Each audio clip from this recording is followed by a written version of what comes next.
Welcome to Plays, our podcast where we design, play, and discuss a game and campaign. Along the way, we will alternate episodes between actual play adventures and the analysis and discussion of games and design theories that relate to the campaign we're playing. For this campaign, we'll be using the mechanics of CotS Prime, designed by Cam Banks.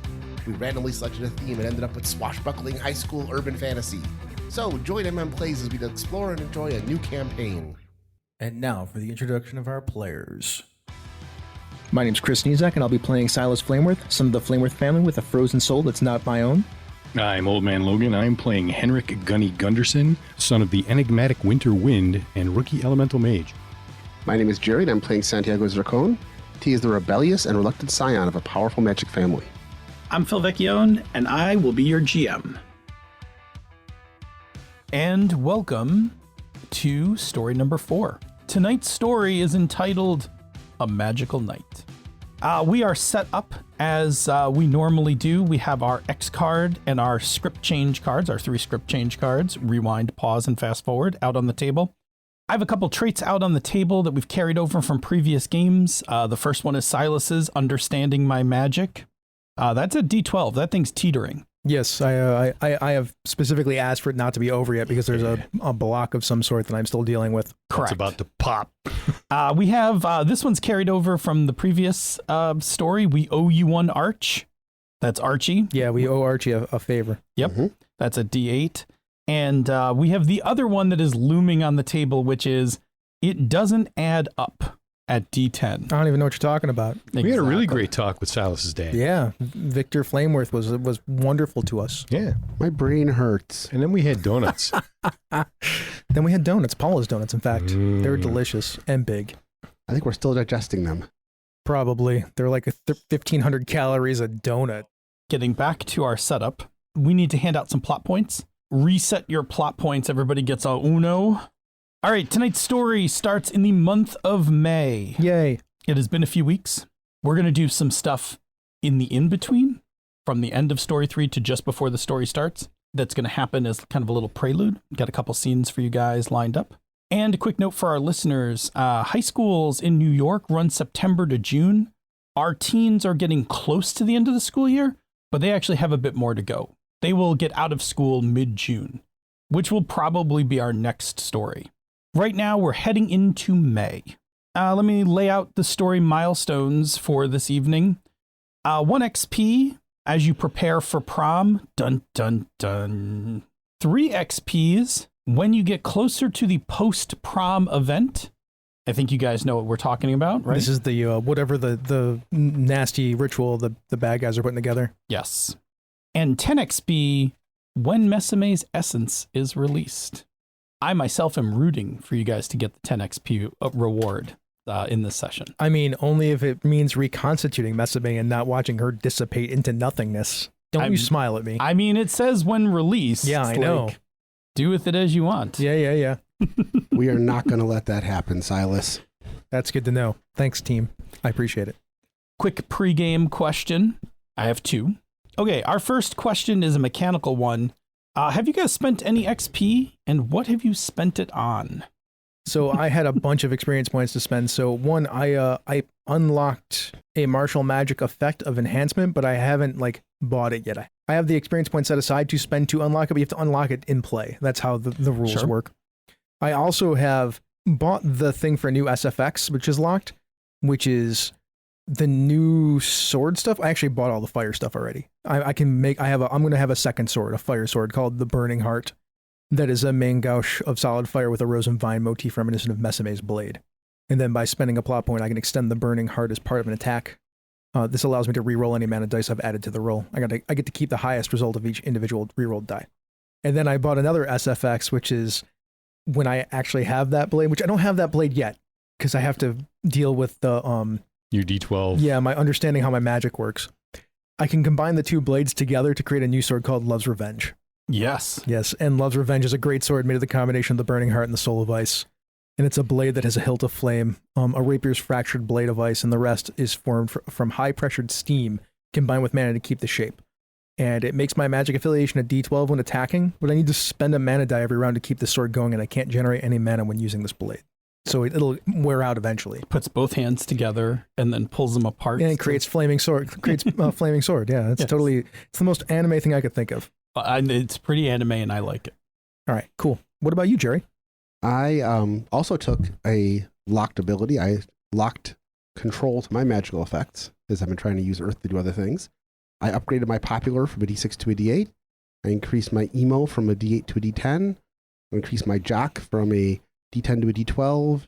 And I increased my mana die from D8 to D10. So that gives me 3 mana dice now. T got swole. T's big now, yeah. I also increased my emo, so I'm less emotionally wrecked. Well, that's good because you were, I believe the technical term was hot mess. Yes. Is that it? That's it. Cool. What about you there, Gunny? I too added control to my martial magical effect list, and it needs to be unlocked during play. I paid for it already, so we just got to do the thing. I stepped up Veil and stepped down School, so now I'm D8 across the board with my affiliations. Oh, yeah, there you go. I added another D6 to my starting mana pool and then bumped that up to a D8, so now my starting mana pool is 3 D8. So I'm walking into every combat with some power. And I upgraded my emo from D8 to D10. Very nice. Very nice. All right. My second question for you is a little campaign question. As the academic decathlon season winds down, how did the rest of the season go? I think it went terrible because we've been busy doing other stuff. If we can't concentrate on the academic side of our stuff because we're so focused on the Veil side of our stuff, we probably didn't do very well. What do you think? Odds are Lisa is very disappointed in us Probably right now. pretty mad at us. I assume we're not like the worst team out there, but No, we could have won and we didn't. We had a shot at winning, and like I think the whole I think thing. we failed. Yeah, yeah. I mean, somebody's school die dropped. Yep. That's a thing. Silas, even I knew the answer to that one. That's embarrassing. You want to be on the team? Hell no. Well, As he's- shut up. As he's sitting there doing curls, getting swole. I know, right? Anyway, because last story ended with a bit of a cliffhanger, I feel like we should just start right with the moments after T and Casey say goodbye to each other at the Strong Museum of Play.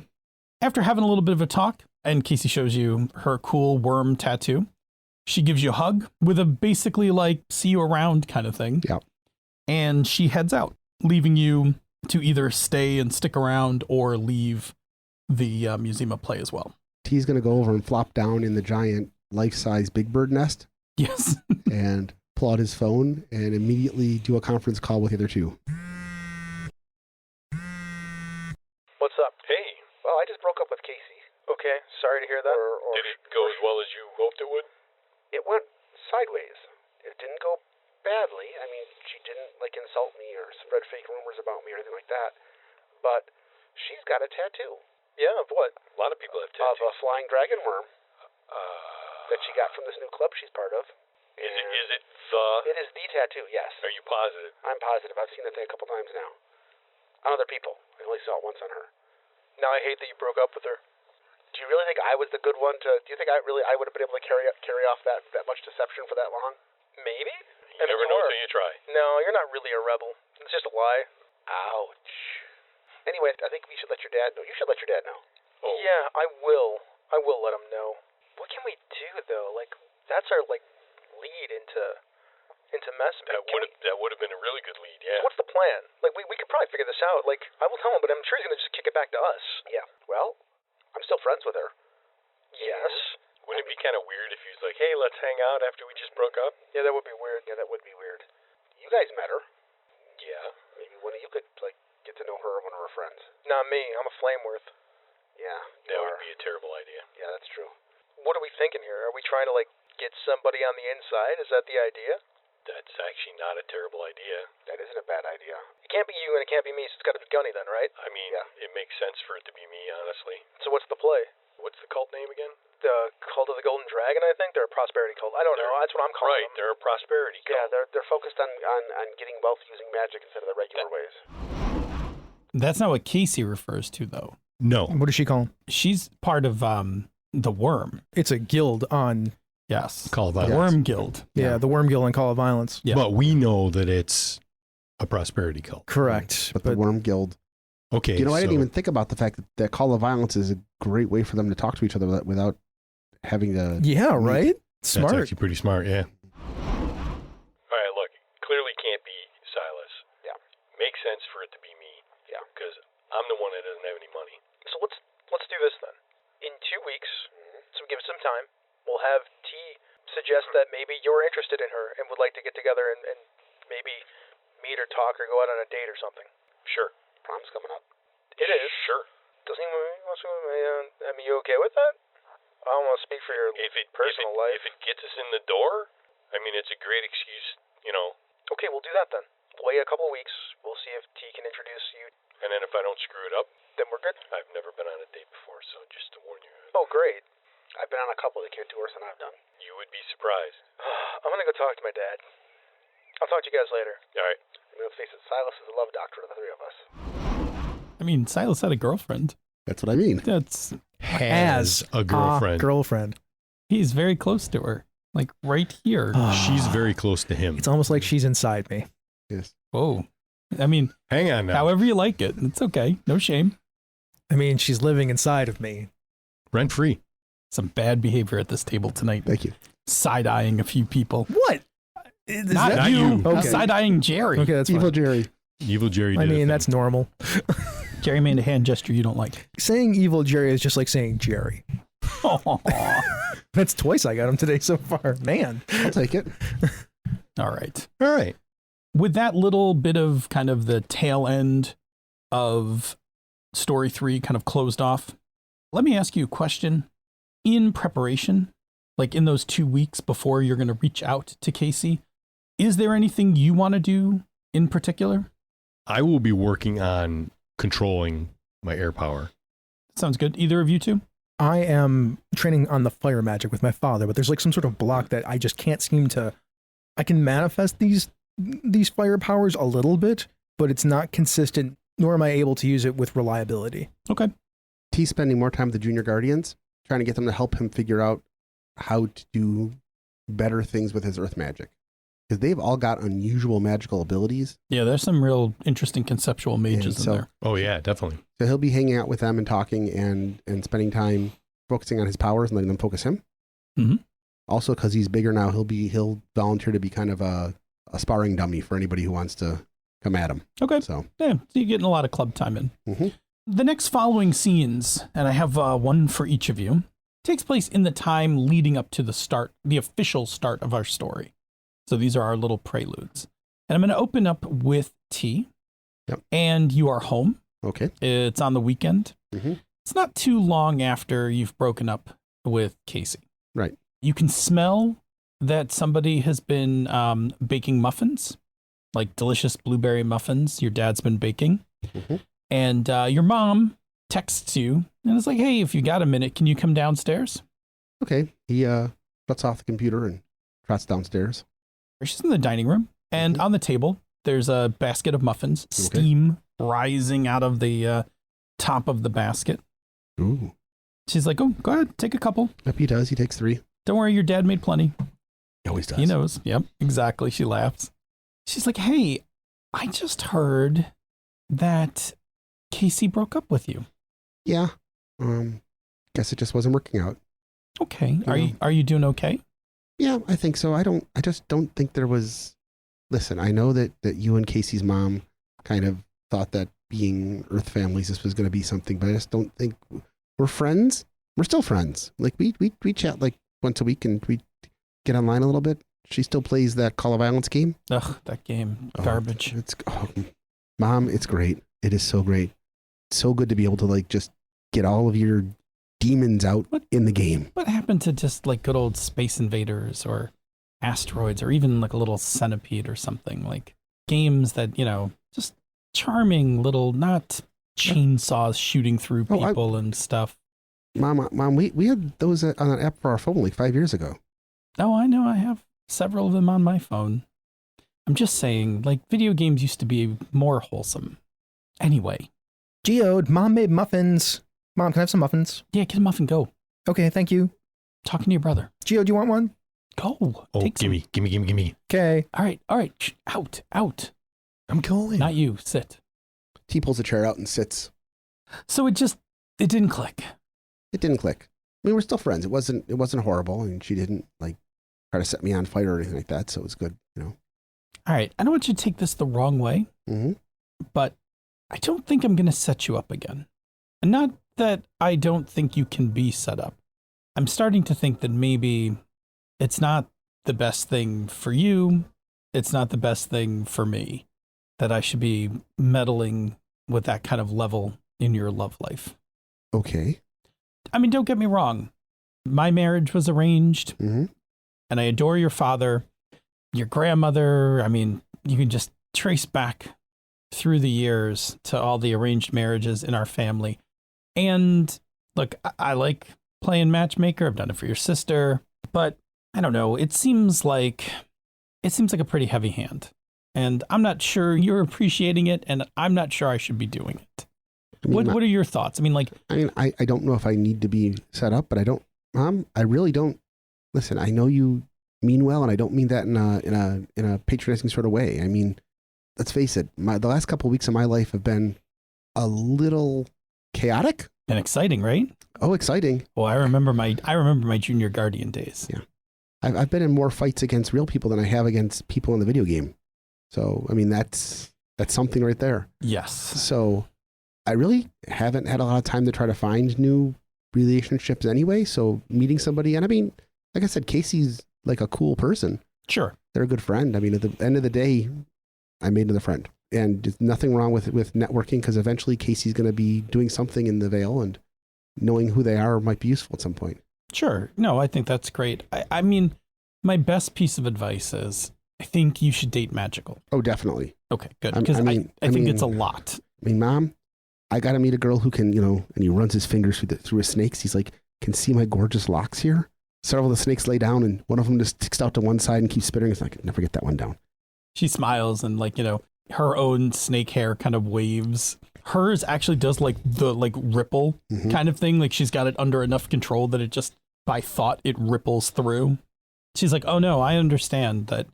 So, you know, somebody has to appreciate these snakes. Oh yeah. So are you looking for somebody to date? I probably will. I wanted to kind of get my head a little bit more squared on. I think part of why it didn't work with Casey is that we weren't looking for enough things we had in common. And by the time we found out what we liked and didn't like, they were just divergent in a way that didn't click. But there's lots of magical girls my age that I know at the school or at some of the rival schools. And I mean, I'm not really looking to get into a relationship with somebody that I drew down on a couple weeks ago. But other than that, there's people we can meet. Stay away from the Lockwood kids. No good. I will take that into account. Lockwood sucks. Hey, I'm talking to your brother.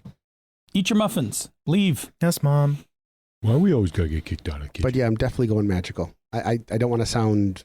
I mean, there's nothing wrong with no, non-magical. I know. Trust me. Just, it's a lot to carry. There's things you need to be able to share back and forth. I know. You know what they say? If you don't go magic, it ends up tragic. You upstairs. Whatever. Gee, let's stop bothering them. I mean, listen. Go check on your brother upstairs. Go. Yes, Mom. I mean, listen. I love Gunny's mom, but I mean, look at all the eggshells he has to walk around on. Exactly. It's a lot. It's too much to ask. It's not the basis for a romantic relationship. I see things you and Dad have to do all the time, just talking to each other, and you guys love each other. Yes. So yeah. All right. I'm only going to ask one more question about your love life, and then I promise I'll be done. Yes, I have condoms, Mom. It's okay. No, that's Dad gave them to me. Good. I'm happy for that. But I wasn't going to ask you about that. I wanted to ask you about prom. Have you considered who you might go to prom with? Have you thought, I mean, are you thinking about going with the date? Or are you thinking about going with friends? Like, what's your... I know I'm definitely going to the prom. Okay. And yeah, I should probably ask, I should probably start thinking about that, because doing that at the last minute probably isn't going to, yeah. I'll have to start thinking about somebody to go to the, I have an idea. Okay, yeah. Yes. I will ask somebody to the prom. She smiles, she nods.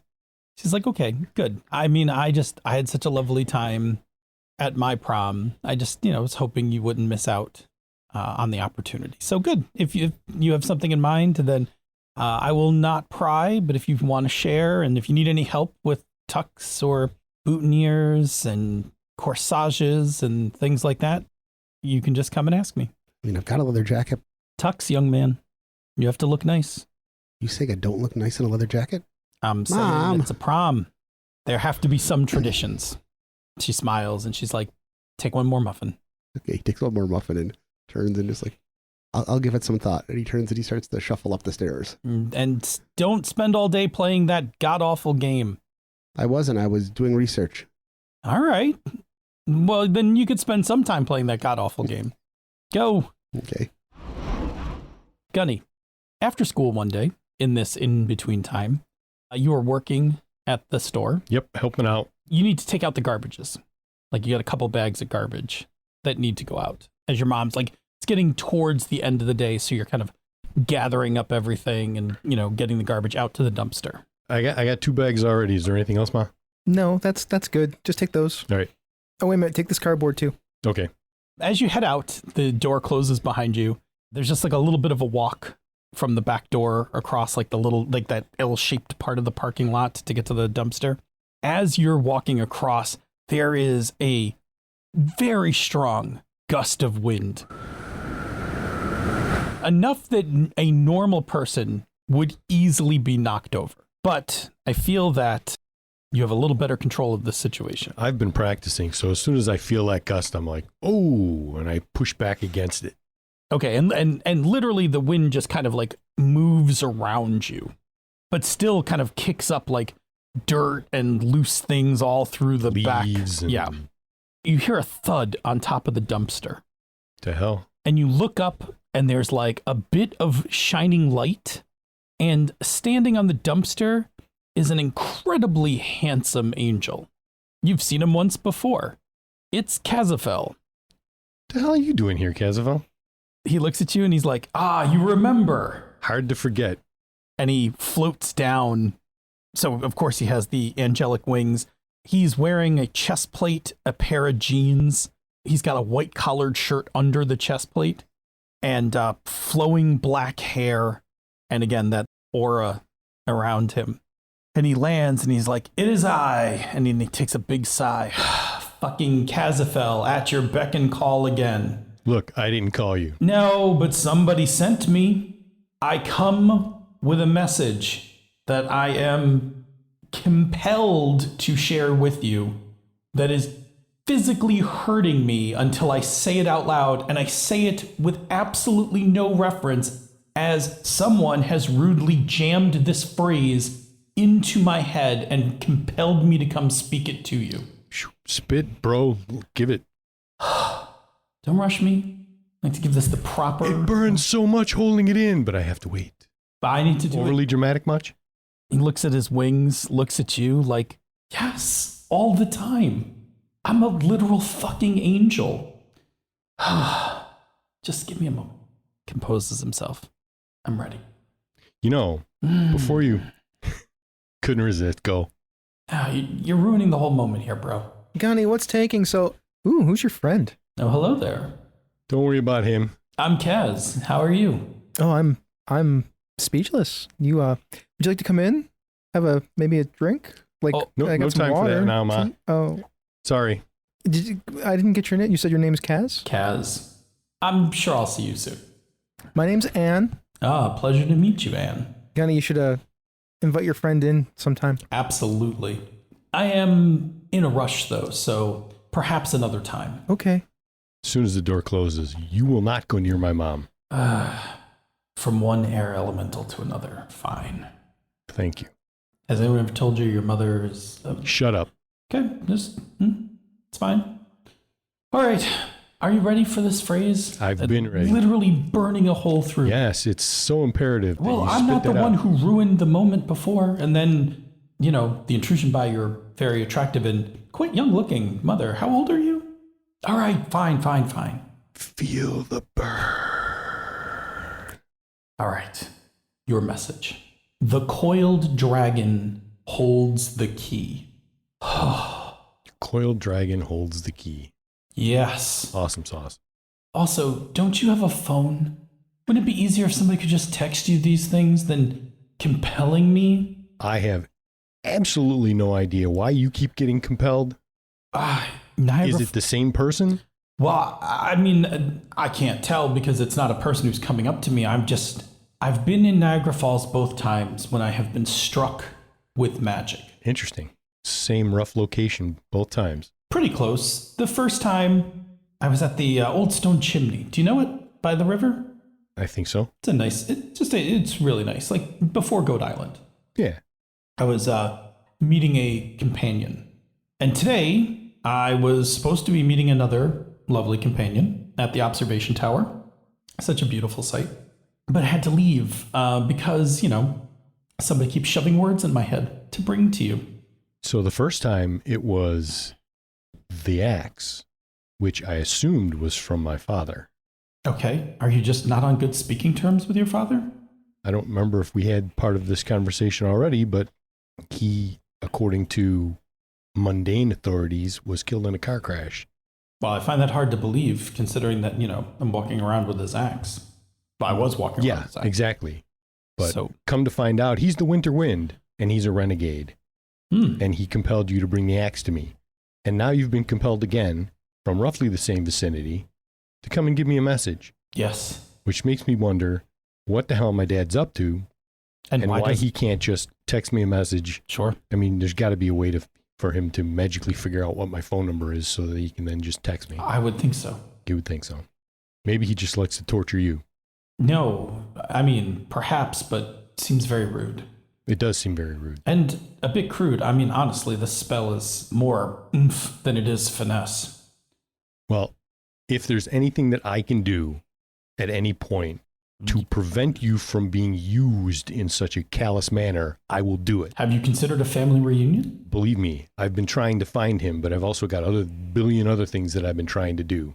Well, consider Niagara Falls. I'm going to consider that now. That is a very good lead, which I'm definitely going to follow up on. I'm going to try to stay away from it, unless you need me to be there. I mean, clearly go and meet your companion. No, I think that's moments past, but... Well... Looks over his shoulder at the... No. Right, no. Definitely not. This is not where you want to be, especially if I'm going to try and make a family reunion happen. Yes. Yes. You can see how that would be a very problematic thing. Yes, very. See where that would be awkward. Yes. A little awkward. But I will try if I get an opportunity. Okay. I will see what I can do about trying to get whoever it is, probably my dad, to leave you the hell alone and stop using you as an errand boy. I mean, at the very least... Clearly it's below you. Yes, but also we are all family.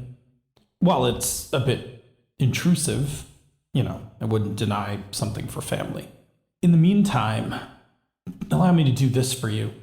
And he extends a wing and he plucks a feather from his wing and hands it to you. Okay. Should you require my services, simply start writing with that feather and I will hear it. Okay, sounds good. You seem like somebody who could use at least a makeover. Gee, thanks. I'm assuming you're working. Yes. I clean up nicely. This nicely? I don't think anyone can compare. Well, that's fair. Angel, after all. Anyway, my services if you need them. Good luck on your family reunion. Yeah, thank you.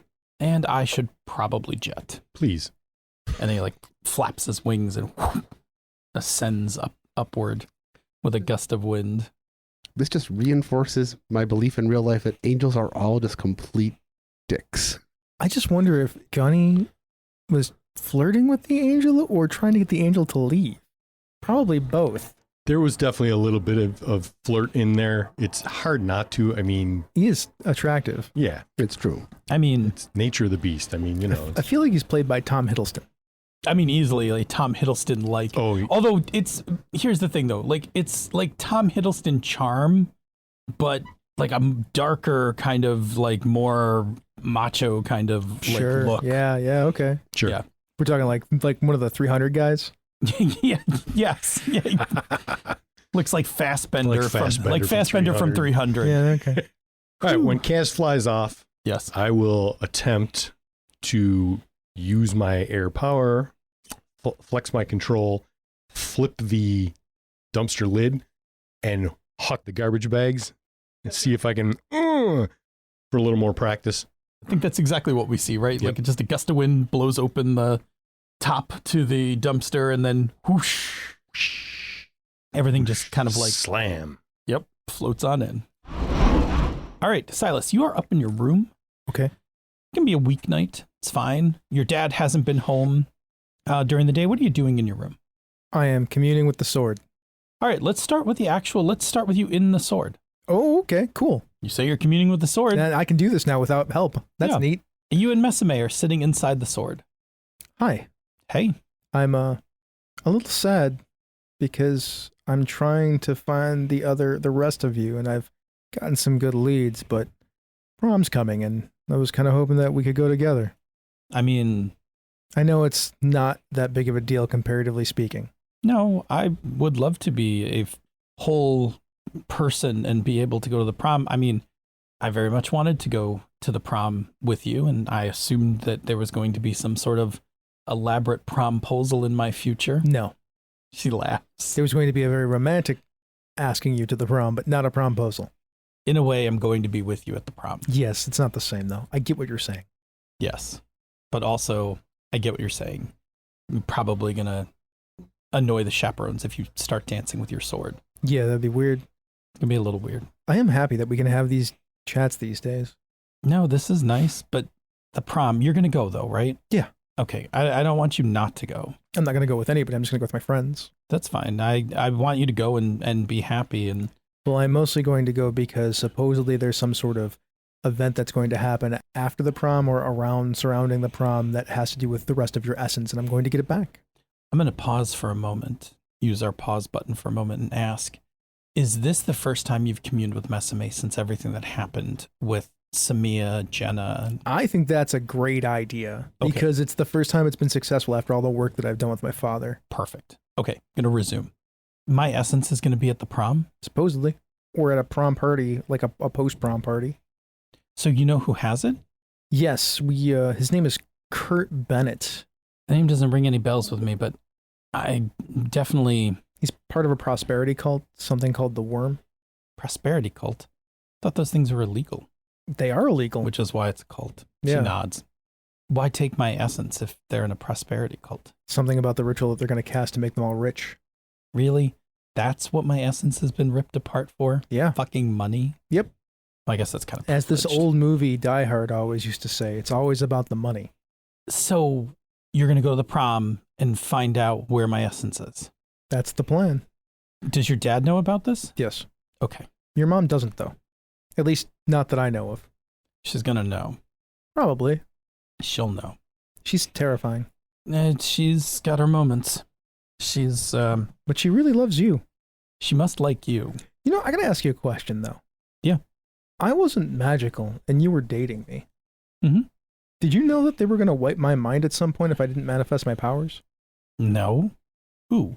The Veil. That's what they do to kids that don't manifest their powers. Oh, because you've lived in a magical family. Yes. Wow. I wonder who that's happened to.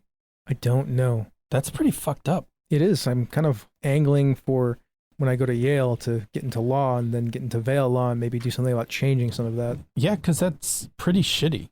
I agree. Yeah, I'm pretty sure nobody's told us. That feels like one of those things they don't tell you even in Junior Guardians. They probably tell you after you graduate or whatever, or in college or beyond that. Wow, that's pretty fucked up. Yeah, well, I mean, it's for another time, really. The more pressing and important thing is, putting you back together. So, do you know where this ritual is being held? Not yet. We're working on it. Okay. We have a plan to put Gunny undercover inside of the cult to find out where this ritual is going to happen. Interesting. Okay. Yeah, it's really weird how we get indoctrinated this way. Yeah, that's exactly what it is, right? So the Junior Guardians is a way to make sure that every teenager manifests their powers, but know how to do it within the confines of the Veil. Mm-hmm. Otherwise, you got teenagers running, Yeah, then you got renegades everywhere. Yes. So, everywhere with the renegades. And indoctrination is a good term, right? Like it's friendly and fun and it's a group activity, but it's indoctrination at a certain level. Have you figured out what tux you're getting or? Yeah, something with a little bit of blue in it. Oh, now that's very sweet of you. Well, if we can get you back, together before then, which I'd like, then, Well, then I would like to wear a blue dress. I figured as much. It's kind of your color. Yes, well, it's family color. Goes with my incredibly pale skin and my near white hair. I'll grab you a purple corsage, which goes well with all of that. She looks a little sad, like now that she's just thinking about the prom. kind of composes herself. And Yeah. I lean in and I give her a hug. I'm like, I gotta go. My mana's just about out. I'll try to do this again soon. I would really like the company. It's nice to actually see you instead of looking at you through the blade. All right. I'll talk to you later. Bye. I have a weird kind of off-topic, on-topic question. I wonder did Silas and Meseme kind of originally bond based on both of them living with absolutely terrifying, powerful parents? Yes, absolutely. She was more carefree than I was, but I was also like all about like this magical life, and I thought, she was very, very much fun. Imagine from Meseme's perspective, how hard it would be to bring any boy or girl home for dating, right? Who is the one person she knows that wouldn't completely piss their pants in meeting her mother? Flameworth. Yeah. Definitely. A Flameworth.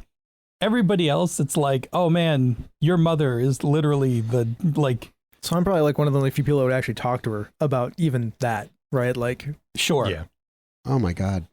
She must have been so lonely as a kid. probably.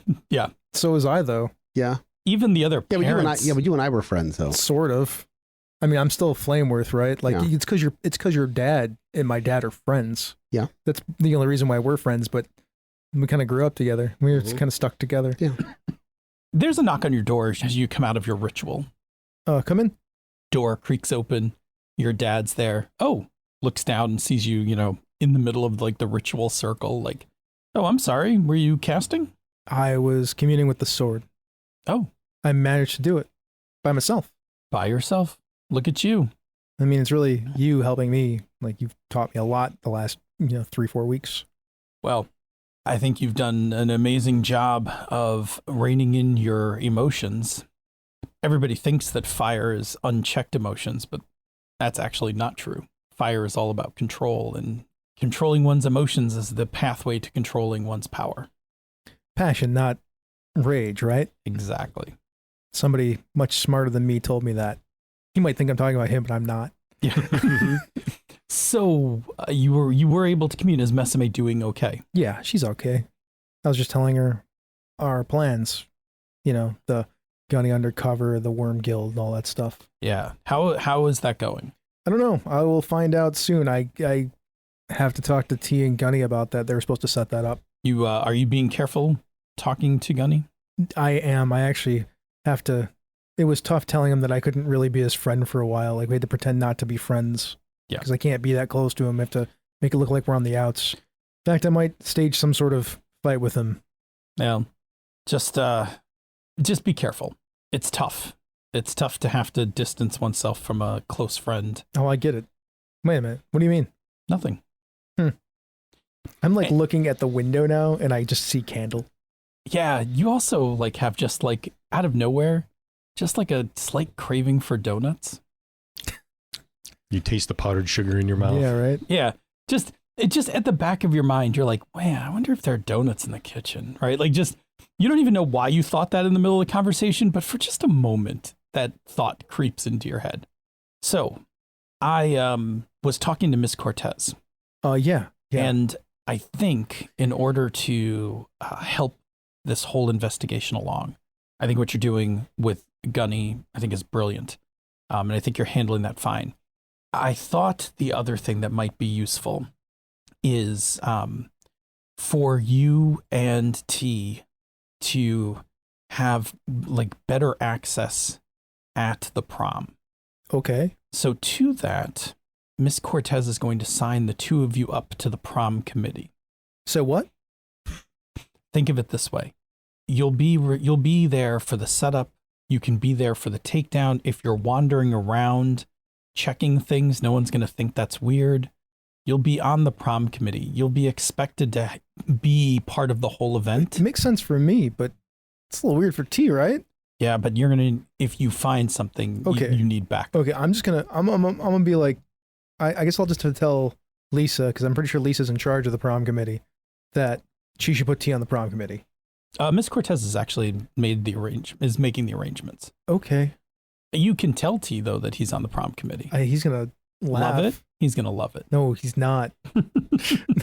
He doesn't strike me as the prom-going type, but... No, I heard he's going. Oh, I good. thought he was going to ask somebody. I haven't heard about it yet, though. Have you thought about you? I'm going by myself. Smart. Okay. I don't have to worry about anybody else. Then I can move more freely around. And also, you're, carrying Yes, your that girlfriend too. around. Could be weird.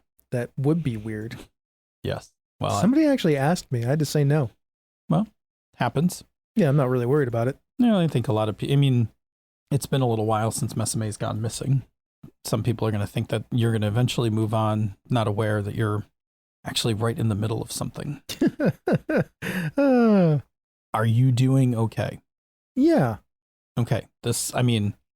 Why wouldn't I be? Like, I got you. It's been much better between us, and I can talk to Meseme when I need to, and I feel like everything's out in the open. Yes. Well, I'm glad you feel like that. The Junior Guardians is a great program for kind of learning the Veil and learning how the Veil works and things like that. But we often expose all of you to dangers that are, they're dangers. You're still a teenager.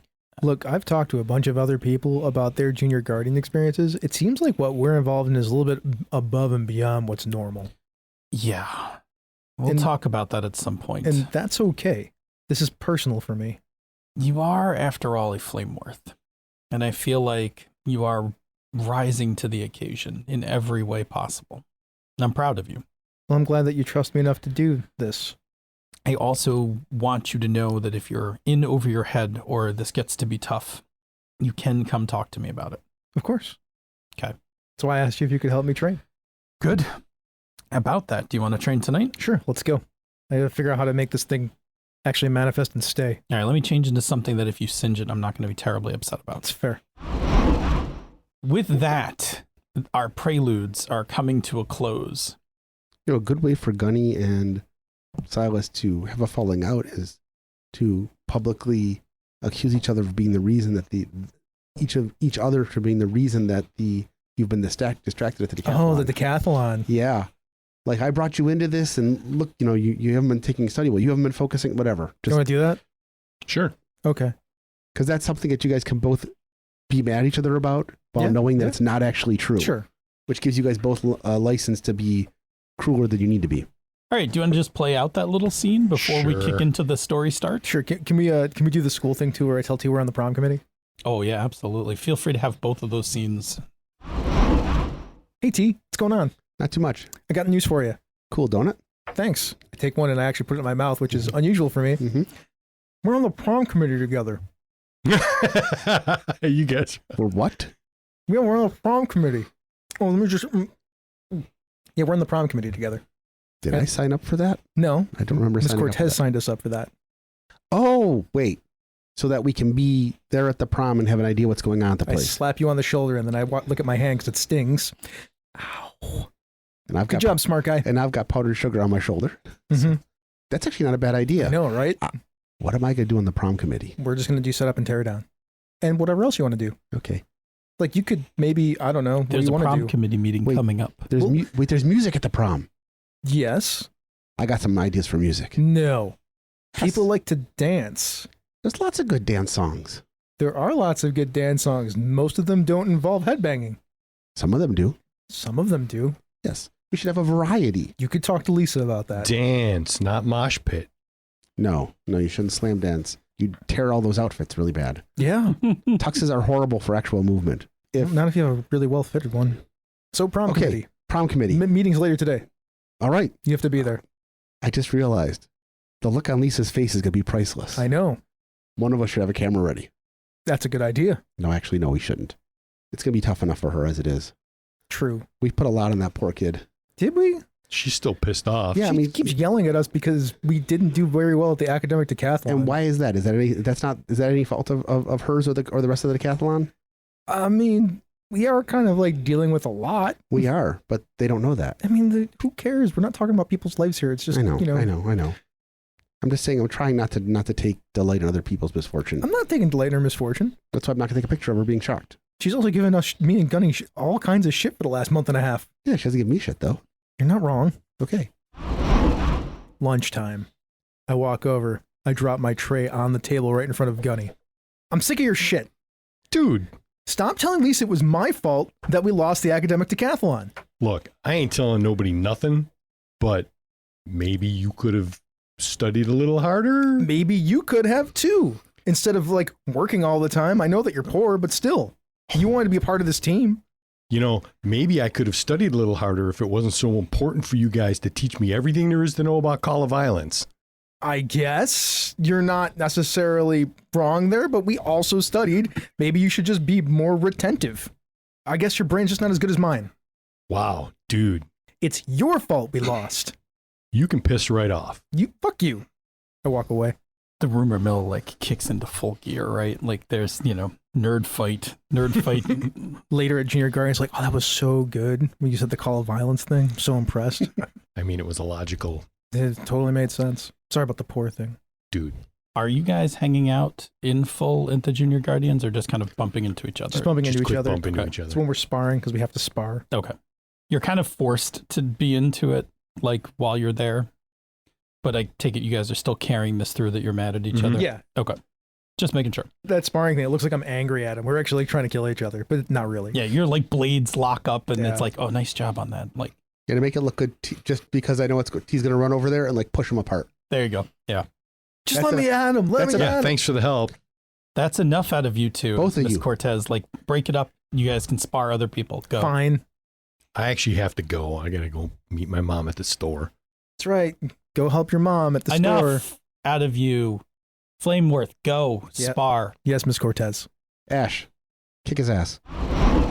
Now, with that, wrapping all that up, let's join the actual like few weeks before prom starts. The conversation at Creekside has now turned to prom. The talk was all pretty casual, just little like, who might be going and little groups and pairing off and things like that, until Lisa made a promposal to Arlo, complete with a flash mob, including the Creekside a cappella group, the Gleeful Griffins, doing their rendition of John Legend's All of Me. It was quite a scene. But since then, talk of prom has begun to dominate the hallways and pre-class chatter. And as each day gets closer to prom, the chance of a promposal breaking out is on the rise. Flash mobs, banners, songs, serenades, all of these things are starting to like happen sporadically throughout the school. We open up on the prom committee meeting. It's in the gymnasium. Everyone's staring at T. Okay, you've seen the TikTok memes from that Matilda thing. Dragula by Rob Zombie would be perfect to dance to. Okay? It's heavy, but it's danceable. I mean, they do like choreograph stuff to it. We should definitely have that in the thing. Everyone's just staring at you. Listen up, folks. I know it's an old song, but it's still not bad. Listen up, folks, as Lisa comes walking in with like a 4-inch binder in her arms. We need to make this night magical. And it like in a Braveheart-like way, she's now like walking, pacing in front of the bleachers. She never takes her eyes off of everybody. Like she's still looking at all of you, but she's walking from one end of the bleachers where you guys are sitting to the other. In fact, the theme of this year's prom is, and Arlo is like actually like walking next to her, a magical night. She's like, yes, a magical night. And then she smiles at him. So let's go through assignments. You guys are on setup, not takedown. Mm-hmm. Okay. Yes, we can't be on takedown. Correct. That one Miss Cortez fixed for you. Mm-hmm. And T gets onto the music subcommittee for putting together the playlist for the DJ. Mm-hmm. I'm on 0 subcommittees because there's not anyone that's interesting to me, I don't think. That's fair. And so that you guys know, right, this year's prom, as it has been for the last couple years, is being held at the Creekside Banquet Facility. They've always done, every prom committee, a very good job. It's useful because it's like right down the street It from the is school. right down the street from the school. The school is going to host an after prom party here. Oh, really? Yeah. Who's in charge of that? The after prom party? The school actually puts that together. Okay. Like the faculty puts the after prom. It's like a thing so that people don't go out drinking and stuff. Yeah, I get it. Good. So the committee assignments go out and all of those things. All right, good. So what are you guys doing? This might be a good part to, I'll let you guys work on it. Is this at the committee or just in No, general? the committee like wraps up. You do your thing, but like there's now some time before. We need to do the thing. Yeah, that's the first thing we're going to do. In fact, I would have expected us to have done it sooner, but Yeah. Well, we'll do it. Well, it's only been a couple weeks, so now it's time to go do this. So By the thing you mean put Gunny in contact with Casey. exactly. Mhm. Excellent, thank you. So I will just arrange, because we still talk, to go out to Rochester. We're going to go to RIT just to look at the campus there. And I've got Gunny with me. Mhm. And while we're out there, I'll give Casey a call and let her know that, hey, we're in the area. I wonder if you guys just want to go hang out someplace, get a garbage plate, and sit and chat. Nick Tahoe's. Sure. You guys are at Nick Tahoe's, which is just, well, it's Nick Tahoe's. I don't know how else to explain it. It's exactly what you think it's going to look like. It's a diner. It's a greasy spoon. Yeah. And you're eating garbage plates, and you're with Casey, who comes out alone. Oh, okay. So Casey comes out and treats you guys.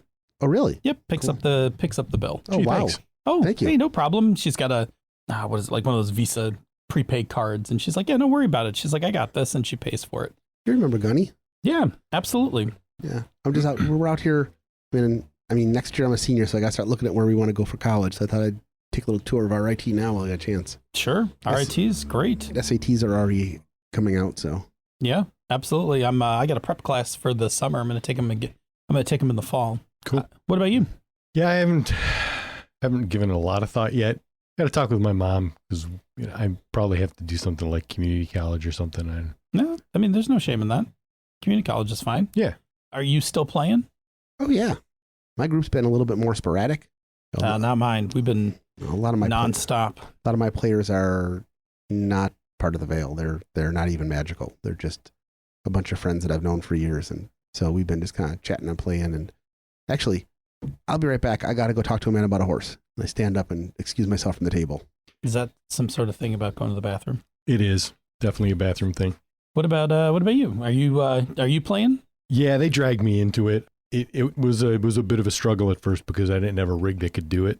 Well, yeah. I mean, if you're really going to get into it, you really got to kind of beef up the graphics card if you want to really get like the really good DLCs and stuff. Yeah, we scrounged some stuff together. I did just enough that I can play, and I got to say, Chainsaw Trebuchet, that's where it's at. I mean, a lot of people say that because it's a popular thing, but if you have not tried the Pitchfork Flamethrower, Ooh, it is. I have not had the opportunity. It's a difficult weapon to control, but skewering 3 opponents with ribbons of fire at the same time is quite an experience, and extra points when you get all 3 of them at the same time. I will keep that in mind. I got to work on my twitch reflexes. I'm still a little. I mean, off. I mean, look, I can definitely show you how to operate the Pitchfork Flamethrower. That'd be awesome. Yeah. Why don't you get ready to make a social roll to kind of pour on the charm here? I could do that. Okay.